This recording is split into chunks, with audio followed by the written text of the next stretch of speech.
Hello and welcome. My name is Kimberly Grymes, and I am a self-published author, and this is From Ideas to Pages to Publishing, a podcast where I focus on quick, informative episodes for both readers and writers. Mainly, it's me giving an update on my writing projects, followed by one or two recent author experiences, all under 20 minutes or less. And I'm not holding back either regarding my author experiences. You can expect me to share the good, the bad, the wins, and those moments when I'm ready to throw my laptop out the window. It's all part of the growing process to become the best author I can be, and hopefully my experiences can help others. Before I jump in and give you a quick writing update, I want to remind listeners that From Ideas to Pages to Publishing has a writing support group on Patreon. We meet once a month to cheer each other on as we work to reach our writing and author business goals. And podcast episodes are released a week early to Patreon members. All right, welcome to episode 18. This week, I thought I would update you on my Shopify website experience. But first, let me give you all a quick update on my projects. Book 3 in my YA Dark Fantasy 3 Shades Trilogy series, titled Shades and Blood Oaths, is still with me. I finished all the grammar and punctuation edits from the line editor, and now I'm working through all the line editor's comments and the highlighted overused words.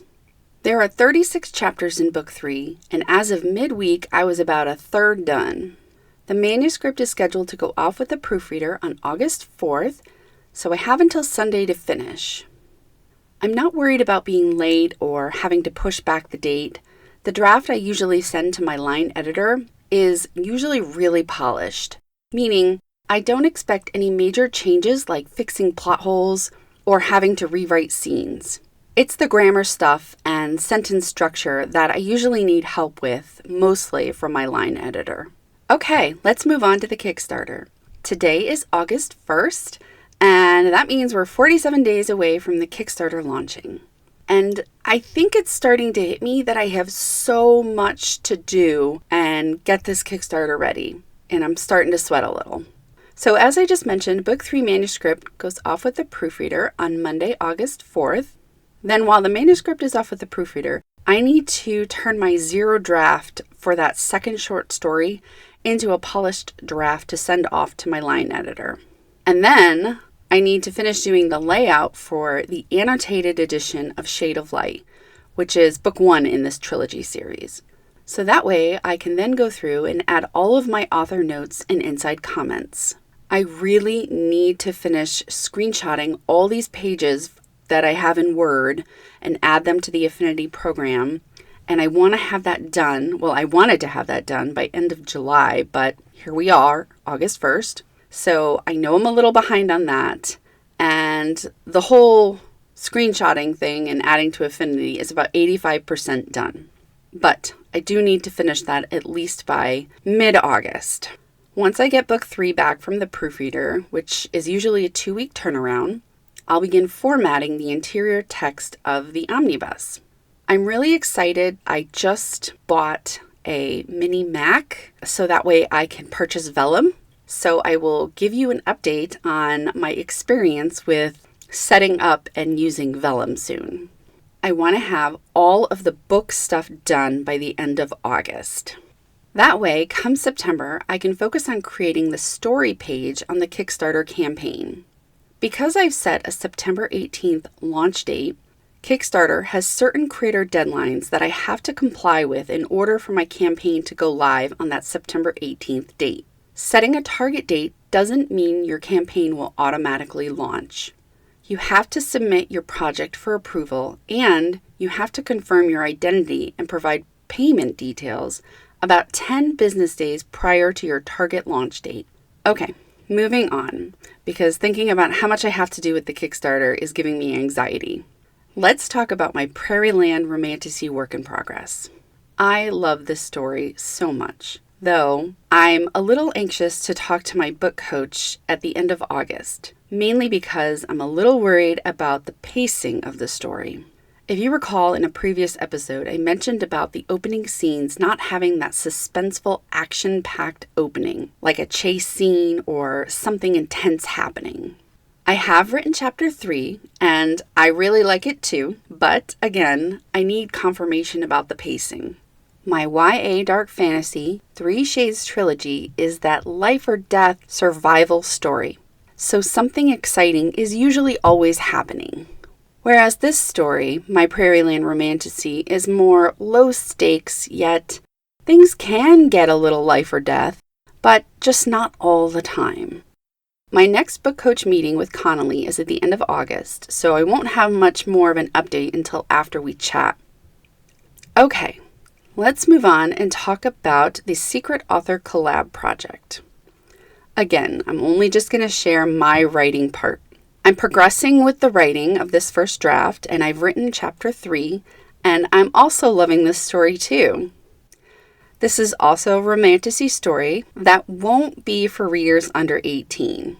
Well, neither will the Prairieland Romantasy book, but all the books being written in this Secret Author Collab project right now are for adult readers.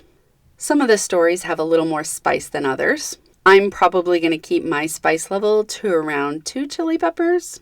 Okay, like I said, I've written chapter 3 for this romantasy story. And this story has a faster opening scene than the Prairieland Romantasy, which is kind of my comfort zone. I enjoy writing those high suspense moments. So I'm not too worried about the pacing for this story. I actually don't have too many concerns about this story, except finding more time in the day to write.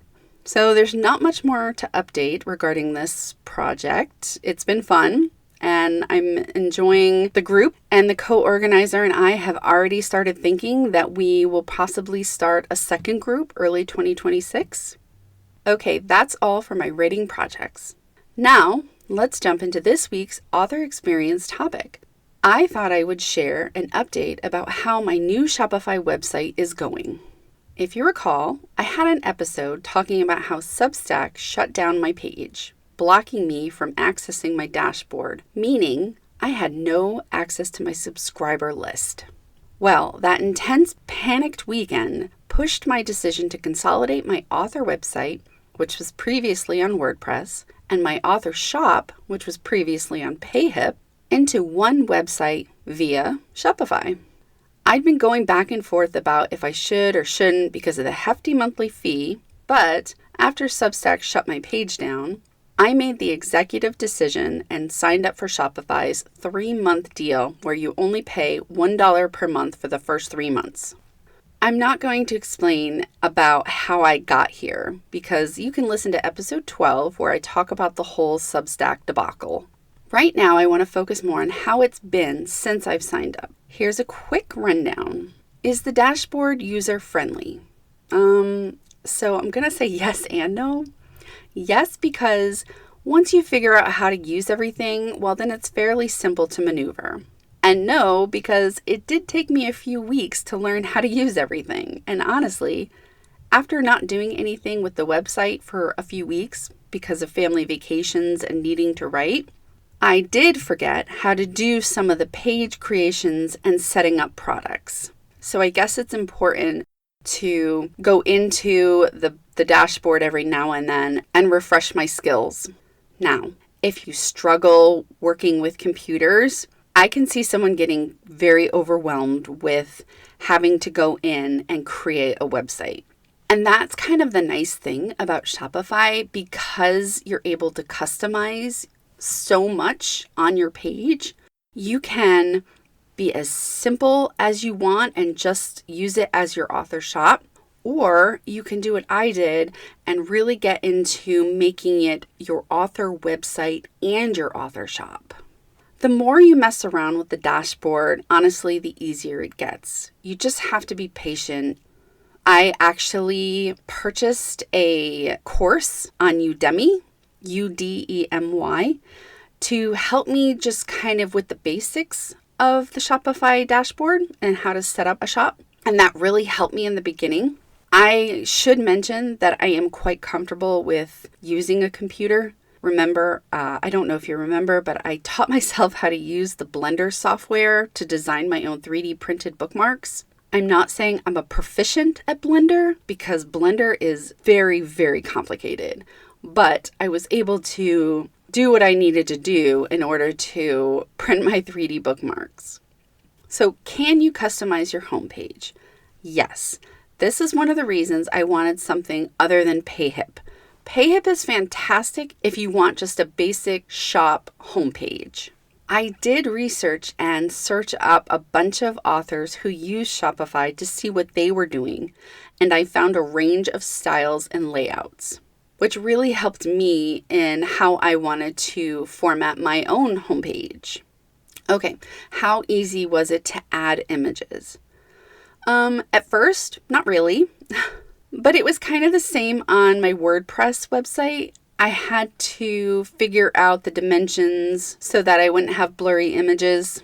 But once I figured out the right pixel dimensions and placements, I love what I have on my new Shopify homepage. How long did it take you to set up your Shopify website? For me, it took about 2 weeks. I was not working on it consistently every day. I sprinkled in working on some writing projects, but I did focus the Shopify website as my priority for about 2 weeks during the summer. And honestly, I'm still adding to it even today. I added an events page so I can add updates, if I have an upcoming author event. I'm playing around with how to organize and display my series, my books, for my shop portion of the website. Overall, I'm really happy with the Shopify page. I haven't had many sales, but that's okay. It's kind of like a 80% done home renovation. So I will focus more on putting more into the website, like a lot of my Etsy digital download stuff. I'd like to transfer over to my Shopify store as well. A lot of the digital products I had over on Etsy do very well, and I'd like to also offer them on my Shopify. I'm not planning on closing my Etsy store. The other thing that sold me on Shopify was I had read that I can use the internal Shopify email for my monthly newsletter. Meaning, because I didn't want to stay with Substack for my newsletter, and I didn't want to pay sites like MailerLite or MailChimp a subscription fee, I was thrilled to see Shopify had a way for me to send out a newsletter for free. Or not really for free because it's included in the monthly fee. But I didn't need to pay for a service outside of Shopify. So when it came to the newsletter, there were 3 things I was concerned with that I needed to make sure worked. First, I needed a way for people to sign up, a new subscriber form. Well, Shopify does have forms. It's kind of an app you can add on, but I didn't want to make the process complicated for readers. So on the homepage, there's an email sign-up section already built in, which works great for people who go to my website to sign up. But what about the people who aren't on my website, say on social media?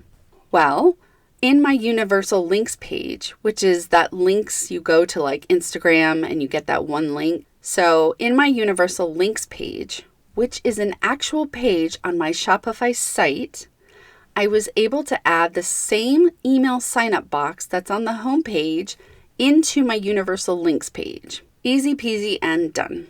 Okay, so that was the first thing I needed to address. The second was sending out an automated welcome email that included actually 2 free stories. One is a short story and the other is a companion novella to my first YA science fantasy series. After watching some YouTube videos, I was able to figure out how to create an email campaign and assign it to be automatically delivered to new subscribers going forward. So I was happy with that. And the third thing I needed to do was to test and see if the newsletter format would be comparable to, say, something I could send from MailChimp or MailerLite. And so I went in and I created my first newsletter campaign, a short one, and I sent it out to all my subscribers. The subscribers were the ones I exported from Substack and imported into Shopify. So the newsletter opening was a quick hello and then explaining that I am on a new hosting service So for those who signed up on Substack, I gave them the option to unsubscribe because I wanted them to know that I was using a different platform. So if they were expecting newsletters from Substack, I wanted them to know that they weren't going to get them anymore. And it worked. I was able to monitor the analytics for the campaign, the email newsletter, and I was able to see the delivery and the opening and everything that you normally see in a professional MailerLite or MailChimp hosting service. So it worked. I was really happy. I did not have to go and pay for another newsletter hosting site. I am not exactly sure of the subscriber cap list. I'm thinking that I have no idea. I'm going to have to research that. So overall, I'm happy with Shopify, at least for now. I'm happy with how things are going. It's aesthetically pleasing, looking more like an author website first and a shop second, which was my priority. And I can send my monthly newsletter out without adding that additional subscriber fee to my expense budget. If you have a Shopify website, I would absolutely love to hear your pros and cons. And if you use Shopify's email app to send out a newsletter. Okay, that is all for episode 18. A quick update on how my Shopify website page is going. I'll be back next week with more updates and more experiences to share. Until next time, thank you for listening from Ideas to Pages to Publishing with me, Kimberly Grymes. For more information about me, my books, and my author shop, visit kimberlygrymes.com/links.